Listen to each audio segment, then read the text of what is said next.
Vince Vaughn is a high school girl. Yeah, this has got to be as entertaining as it sounds. Our thoughts on Freaky coming up. Vince Vaughn. Did you rub my land? 1,000 generations living in now. Here we go. Hey, how's it going, everyone? And welcome to FilmSpeak, where the conversation continues after the credits. If this is our first time meeting, hey, my name is Griffin. I'm an LA-based entertainment journalist and film critic, and if you want to be a part of that conversation, you're definitely in the right place. Consider subscribing to the channel for more insight, analysis, and interviews behind your favorite movies. As I mentioned, we're going to be talking about Blumhouse's new movie, Freaky, which is their genre-bending horror comedy film from Christopher Landon, who did the Happy Death Day films, and of course, it stars Vince Vaughn and Kathryn Newton. And today on this review, I am joined by the one and only Elliott from Movie Files. Elliott, how's it going, man?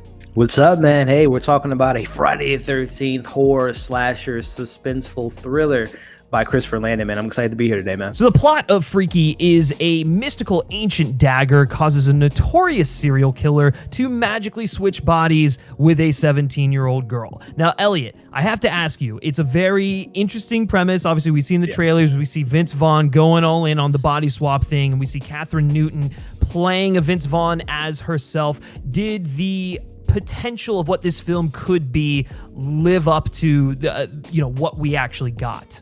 Yeah, man, for the most part it did. You know, Christopher Landon for me is kind of a mixed bag with his writing sensibilities with the paranormal films and his two last films with the Happy Death Day. He's a mixed bag, but I think something I appreciate about him is taking the familiar slasher, subgenre that I love personally, and then mixing in the thing that we've seen before, which is the Freaky Friday body swapping type of thing, which we've seen in 2003's Lindsay Lohan and Jamie Lee Curtis, but him adding then another spin and the supernatural elements mixed in with the comedy. So for the most part, the uniqueness and the kind of approach that he did to this film worked for me for the most part.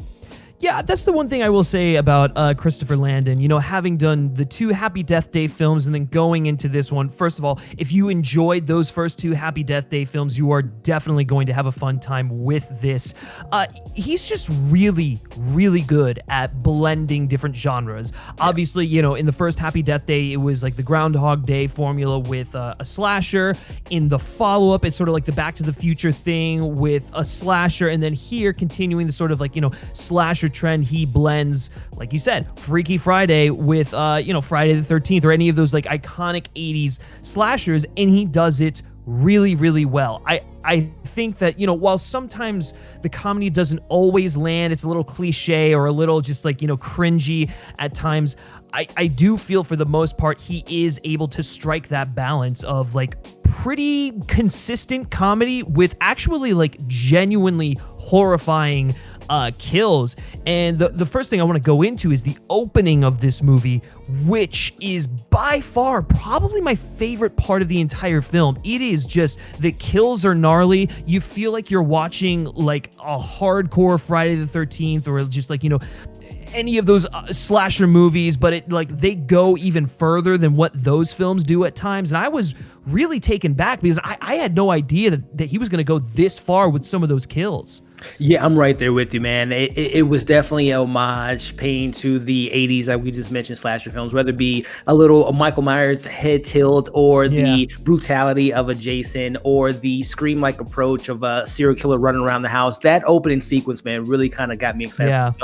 I don't think the rest of the kills or the vibe and the fun and the energy that I had within that first scene carried on to the rest of the film, but I will remember this film for that opening scene because, like you said, it was my favorite scene in the whole movie. Yeah, it just really, I was hoping that, whenever we get into some of the more slasher elements, that it would go there. And there, to be fair, there were a few times towards the latter half of the film where they really went there, but that opening especially just it really sets the tone for what you think you're going to get, but it doesn't entirely deliver on that, which is actually kind of one of my issues with the film, which is that while yes, I think he blends genres pretty well, at times there are some jarring sort of like turns that he'll make. He'll have this really brutal, horrific kill scene, and then he'll cut to a really juvenile one-liner or something that feels like it should be in a PG-13 film. And so I feel like at times the movie does, ironically, it does sort of have a sort of identity crisis, as in it doesn't know necessarily who that target audience should be. Should we be aiming for more of a PG-13 audience, or, you know, as the kills would suggest, can we go there? Can we be edgy? In which case, I don't think the dialogue or the jokes necessarily match that, you know?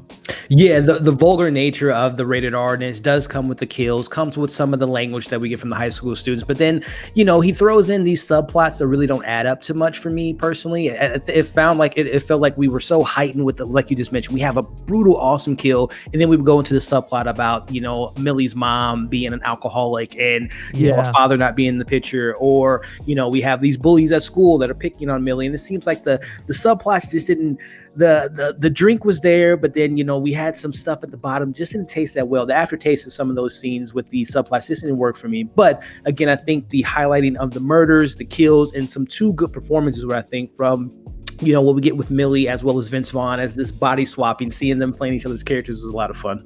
For sure. And before we get into those performances, I do want to piggyback off of what you were saying about the character elements. Something that I think many of us were really surprised by with the Happy Death Day films was that we actually cared about Tree. We cared about the characters in that film. They really did a good job of fleshing out the people, giving us this very emotional and relatable core.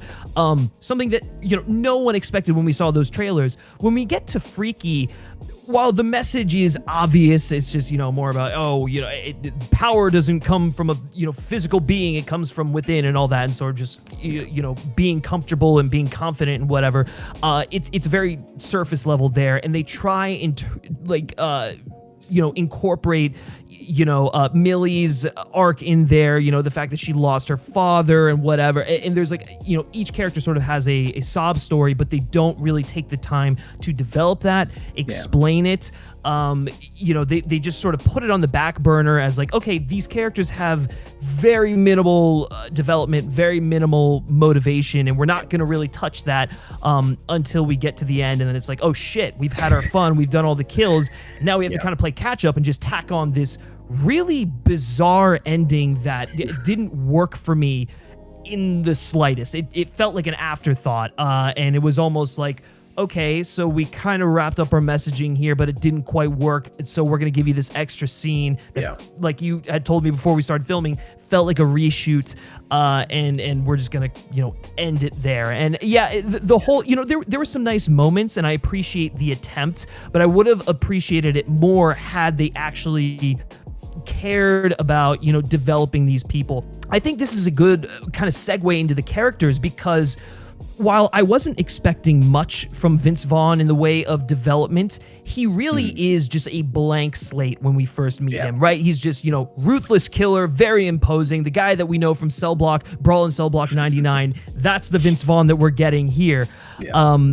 But he has, like, we don't hear him speak at all. And, you know, part of that makes him intimidating, but I also think that when the body swap happens, Kathryn Newton sort of inhabits this just, like, really empty vessel. And so when she's going around, she's saying things, she's making, like, you know, smirks and whatever, I just, it didn't quite click for me, because we hadn't seen Vince Vaughn do that prior. And so, because we had seen who Kathryn Newton was prior, when we cut to, you know, Vince Vaughn in her body, we get a better sense of, like, the body swap thing. And so I thought that Vince Vaughn was at more of an advantage in terms of his performance than you know, Kathryn Newton was. Yeah, there was definitely more for him to pull from, because we did get more time with Millie and see that she's a timid girl, she's bullied, you know, she has more backstory than Vince Vaughn for sure. So it's almost, for me, I actually kind of liked her performance slightly more than Vince, just because, again, like you just mentioned, she didn't have much to work with, so she was kind of improvising this character. What would a brooding Jason, like Michael Myers, non-top talking serial killer be like? So she had to kind of pull from that, and kind of following her career, whether it be from a Paranormal Activity 4 or seeing her in a Blockers or seeing her in these kind of comedy films, seeing her kind of go to this level that I've really never seen her be this serial killer. I actually want more of that in her future. I thought she really nailed that kind of, nice girl next door approach, but we know that there's a serial killer inside her. So Yeah. again, I applaud Vince Vaughn, almost kind of like Jack Black did in the Jumanji, playing this kind of, valley girl type of high school student. But I appreciated Kathryn's performance, because she had to, again, like you said, she didn't have much to work with. She was kind of going on the fly of making up her own serial killer, what she thought Vince Vaughn would be as a serial killer, as a 17-year-old girl. Yeah, for sure. Like, having said everything that I did say prior to this, I do think both actors do an incredible job. I mean, it really does fall on their shoulders. They're the ones who sort of carry it through, and then Christopher Landon sort of like sprinkles in, what he does best with it. You're right. Kathryn Newton, while I thought she was at a little bit of a disadvantage because we didn't get much from Vince Vaughn's character, Right. I do think that she did an incredible job. She really does become like scary in moments, She does, which is, man. flip of a switch. But then I thought that she delivered these really just like vulgar lines perfectly. There's one in a classroom that has to do with sandpaper, and it's probably the best line out of the entire film. It's so funny. Yeah. And so I agree with you. Got to commend her on doing a good job there. But flip side, Vince Vaughn, I mean, this is what many of us came in to see, and I think he delivers 100%. Just seeing him go around, very confused and like trying to interact with his with the friends of Millie and all that stuff. And there's a kiss scene that is so weird, but it really works for whatever reason. Listen, we love Vince Vaughn when he gets an opportunity to sort of just like do his own thing, go over the top, and not too over the top, but just like in that comedic element where he's playing just like really colorful characters. And who's more eccentric and expressive than a 17-year-old girl? I mean, it was just like a perfect pairing there, and so I really thoroughly enjoyed his performance. Yeah, and I will give a shout out to her two friends, Josh, and I believe her other friend was named Naomi, if I'm not mistaken. I might be wrong on that, but they could have came off very one note. I mean, we didn't get that much backstory from them. We don't know what their past is like and what their upbringing is like, but I found their characters that really complement the story, because in some cases, again, being a big horror fan, those friends can really drag the mood down and be very stereotypical, but they had some life to them. They had a lot of the jokes for me came from the Josh character, and kind of his one-liners being that, there's the gay guy and the black girl, they're going to die first. So I kind of love their banter back and forth. And I had a fun time with the supporting cast, minus the lack of backstory with the mom, her sister just being, a police officer. Yeah, there wasn't much there. But her friends were a lot of fun. Before we give you our final verdict on Freaky, guys, why don't you take a second here and like this video, share it with your friends if you're enjoying it, and subscribe to the channel for more insight, analysis, and interviews behind your favorite movies. All right, Elliott, closing thoughts, and then what would you give this film out of 10? Look, this was a lot of fun. I wasn't the biggest fan of Happy Death Day to You, but I felt like Christopher Landon is becoming the Blumhouse kind of the savior in a sense. They look for him to kind of bring these different genres and put it in the bag and have a good time with the audience. And I had a fun time with it. Again, that opening sequence was a lot of fun. The performance between Vince and Kathryn, I love their kind of body swapping. And there is a message within the film, as you touched on earlier, about finding who you are, even though you're in a completely different body. It's about who you are in the inside and what you come out on the other half. And yeah, the ending was a little bit hokey, but at the end of the day, it's a Freaky Friday remix with this horror supernatural element. It's a perfect time to come out on a Friday the 13th. So I had a good time with this film. So I'll give it a solid 7 out of 10. Yeah, and I'm also going to echo you on the 7 out of 10. It's basically everything that you expected it to be, just based off of the trailers, based off of the fact that Christopher Landon is involved in this. He really continues that hot streak of his. And if you're a fan of 80s slasher or like the Wes Craven brand of horror, it's not as smart as those films, but he really does lean into, what people love about those movies, and really he makes it his own. He makes it contemporary for a new audience, and I really have to applaud him for that. Obviously, two incredible performances from Kathryn Newton and Vince Vaughn, where it just looks like they're having so much fun making the movie, which is what I love. Yeah, the emotional core, like you said, it doesn't really work for me, which is disappointing, because I think there was, similar to the Happy Death Day films, there was an opportunity to nail that. Unfortunately, they don't really care too much about it, and so we as the audience don't care either. hate the ending, but everything else in the middle is it's just a fun time. So definitely worth watching, definitely worth going to the theaters if it is safe to do so in your area. I have no idea if this is going to be on VOD anytime soon, but we'll see. But the most important thing is, guys, what did you all think? Be sure to let me know your thoughts and opinions on Freaky if you've seen it down in the comments section below. And then also be sure to let us know what your favorite genre bending horror film is down in the comments section below. Thank you, as always, to Elliott for joining me on this review. Elliott, where can everyone find you? Hey man, this was a lot of fun. Hope you guys enjoyed this review, and definitely let us know what you guys thought about it. But yeah, you guys can find me here on YouTube talking about films like Freaky, talking about TV shows, as well as having some live discussions about the shows and movies that we love. So definitely check me out at Movie Files, as well as get some of my insight on some of the movie and TV news out there on Instagram at Movie Files and on Twitter at Movie Files Live. If you haven't done so already, be sure to like FilmSpeak on Facebook, follow us on Twitter, just search FilmSpeak. And then lastly, if you like me specifically and you like what I have to say, you can give me a follow on Twitter at Griff Schiller. All right, that's going to do it for this review, guys, and I will catch you next time. Take care.